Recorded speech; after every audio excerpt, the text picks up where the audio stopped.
Putin thinks he can play a smart one on Donald Trump and on America.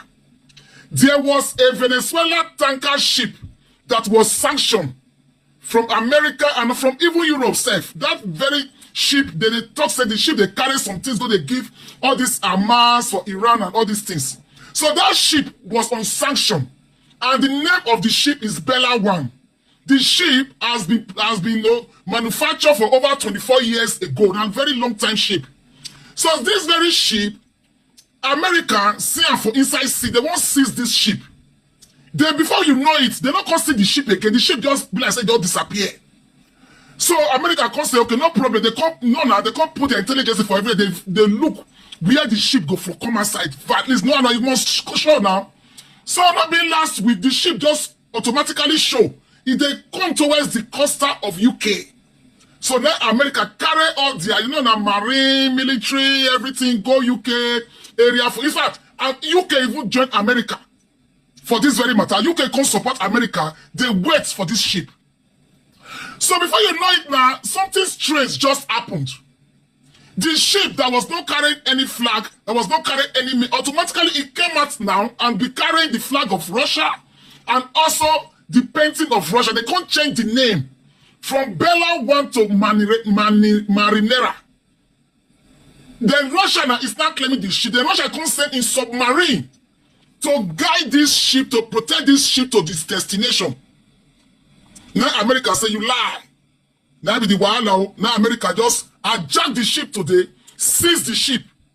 It's not a big problem now between America and Russia. Before I continue, let's listen to this news. Putting this in smart. Let's listen to this news.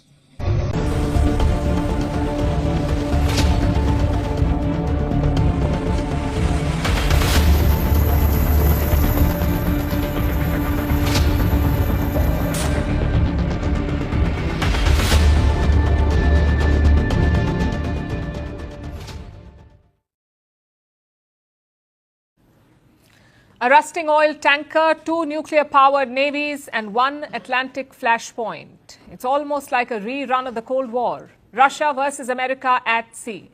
A short while ago, the U.S. military completed a risky operation. They seized a sanctioned oil tanker, a ship that was flying the Russian flag, a ship that was supposed to be escorted by Russian submarines. I know it sounds like a dangerous flashpoint, so let's look at the build-up.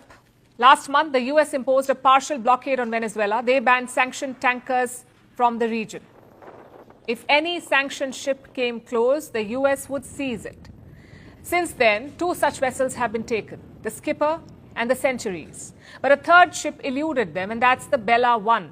This ship is around 24 years old. It tried to dock in Venezuela and load up oil, but as tensions rose, it fled. The U.S. Navy then tried to chase this ship through the Atlantic, and that's when something strange happened. Until then, Bella 1 was an obscure vessel. No clear owner, no clear flag, no clear jurisdiction. Basically fair game for the U.S. Navy.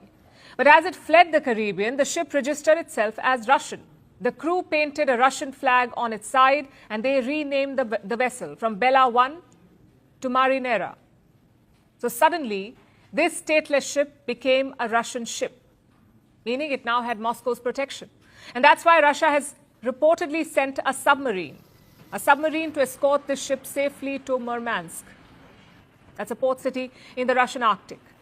But like I said, the ship never made it. It was seized by the U.S. military from the northern Atlantic, reportedly from near Iceland.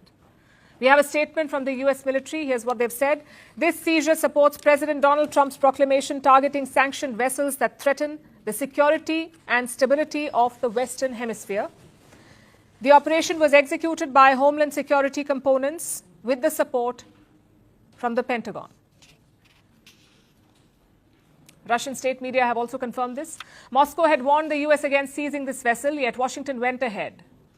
So what happened to the Russian subs? We'll have to wait for the official statement from Moscow. Maybe the naval support did not reach this ship. Maybe the U.S. did not care. Either way, this is a very dangerous incident. It makes you wonder what's so special about this ship. And right now it's empty. It's not even carrying any oil. But for Russia, such ships are very important. You see, after the Ukraine war, the West cut off Russia from global shipping.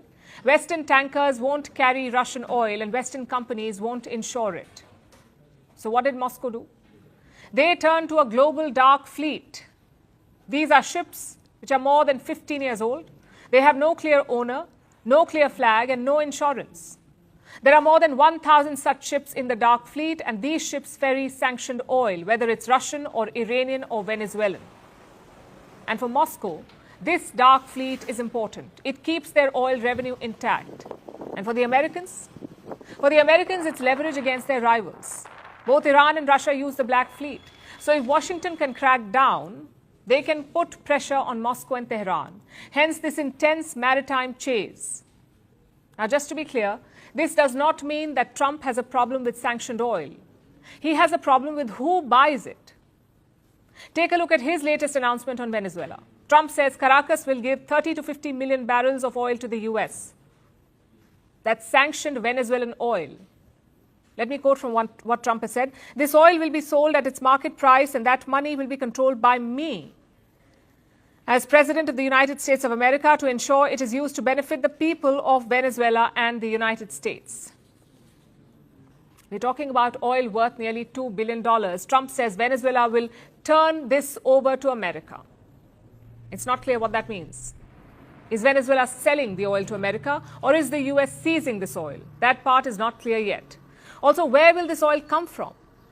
Venezuela produces around 1 million barrels per day. But since mid-December, they have not been able to export it, meaning they have millions of barrels ready, some in storage and some loaded on ships. Most of this oil would have been sold to China. Instead, it will now be sent to America. Trump will then sell this oil in the world market, and he will personally control the proceeds. Doesn't sound fishy at all. As of now, Venezuela has not responded to this claim, but China is understandably angry. The United States has brazenly resorted to the use of force against Venezuela and demanded that America first be applied when Venezuela disposes of its own oil resources. This is a typical act of bullying, a serious violation of international law, and a grave infringement on Venezuela's sovereignty that also severely undermines the rights of the Venezuelan people. China strongly condemns this. Now, this is very tricky for Venezuela, especially for their acting president, Delcy Rodriguez. On the one hand, she must be defiant. If not, her revolutionary support base won't back her. She'll be seen as weak. On the other hand, she cannot be too defiant because then the US may attack once again. Yesterday, Rodriguez pushed back against Trump's claims. She said no external power was running Venezuela. She also brushed aside American threats. The Venezuelan government rules our country, no one else. There is no external agent governing Venezuela. It is Venezuela. Personally, they threaten me. I say it. My destiny is not decided by them. It is decided only by God. That is my answer. Let's look at the big picture here, and you'll see how absurd it is. The US imposed sanctions on Venezuelan oil. These sanctions crippled the oil industry, so Venezuela sold oil to China. Then this weekend, the US invaded Venezuela, apparently to revive the oil industry that their sanctions had destroyed in the first place. And now the US is taking over that same sanctioned oil. Make it make sense. The fact is, Trump's actions have opened the floodgates of chaos. The impact won't be limited to the Caribbean. It has already spread to the northern Atlantic, with a risky seizure and possible retaliation by Russia.